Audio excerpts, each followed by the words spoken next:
বঙ্গবন্ধু এভিনিউর এখানে আমরা ব্যবসা বাণিজ্য করি। তো আওয়ামী লীগ অফিসের সামনে থেকে আমরা একটা আমাদের মাঝে লাল সবুজ এবং আমরা এই শাহবান খানা এই কর্মশালা করতে পারি তারেক রহমানের নির্দেশে আমরা অনেক অনেক অনেক অনেক খুশি। ইনশাআল্লাহ আমরা রাজপথে আছি, আমরা রাজপথে থাকবো এবং দেশে দলের নেতৃত্ব মহাসচিব যেভাবে আমাদেরকে নেতৃত্ব দিব, আমাদের এই এমপি আব্বাস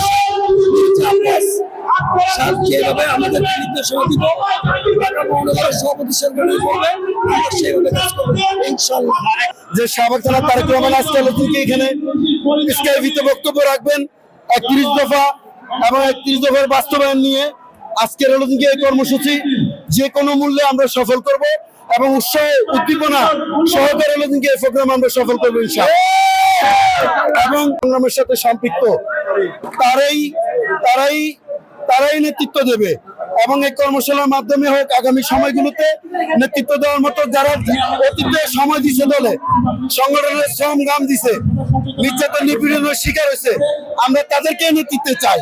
যখন বাংলাদেশ পরিচালনা করছেন তখন আমাদের চেয়ারম্যান সাহেব বলেছেন 31 দফা, এই 31 দফার মাধ্যমে দেশ পরিচালনা হবে। যে সরকার ক্ষমতা আসুক, সেই 31 দফার পরিপ্রেক্ষিতে আজকের এই কর্মশালা আমরা শাহবাগ থানা পরিপূর্ণভাবে আমরা করতে যাচ্ছি। আল্লাহর কাছে লাখ লাখ শুকরিয়া, আমাদের নেতা জনাব তারেক রহমানের যে দিক নির্দেশনা সেটা আমরা সফল করতে যাচ্ছি ইনশাআল্লাহ। আপনারা দেখেছেন অনেক থানা সফলভাবে এই কর্মশালা 31 দফার কর্মশালা পালন করছে।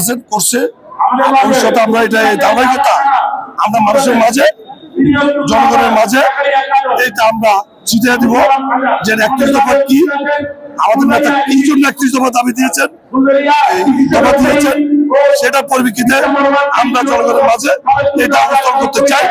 আপনারা দেখতে পাচ্ছেন আমরা যেখানে এই একটা থানার প্রোগ্রাম আপনারা দেখেন মহাসমাবেশের মতো, এটা বড় ধরনের গণজোয়ার ইনশাআল্লাহ। এটা তো আপনি দেখছেন স্বৈরাচার সরকার আমলও কত আমাদেরকে গাড়ি ঢুকতে দেয় নাই, লঞ্চে ঢুকতে দেয় নাই, ওইখানে লক্ষ লক্ষ মানুষ ওইখানে সমগত হয়েছে। কিছু লোক পাগল, এটা আপনি যদি একটা পাগল নেই বলেন কথাটা পালাই গেছে একটা নেত্রী, সে বাংলাদেশে আবার যদি ডাকে তার ডাক সারা দিবে। এই লক্ষ লক্ষ কর্মী, লক্ষ লক্ষ নেতা সে পালাই গেছে, তার বোন, তার ছেলে, তার ভাগ্নিদেরকে নিয়ে পালাইছে, জনগণকে তার লড়ে যারা রাজনীতি করছে তাদেরকে পালায় চলে গেছে। সে নেত্রী বাংলাদেশে আসবে, তাকে মানুষ কথা বলবে, এগুলা পাগল ছাড়া কেউ বিশ্বাস করে না।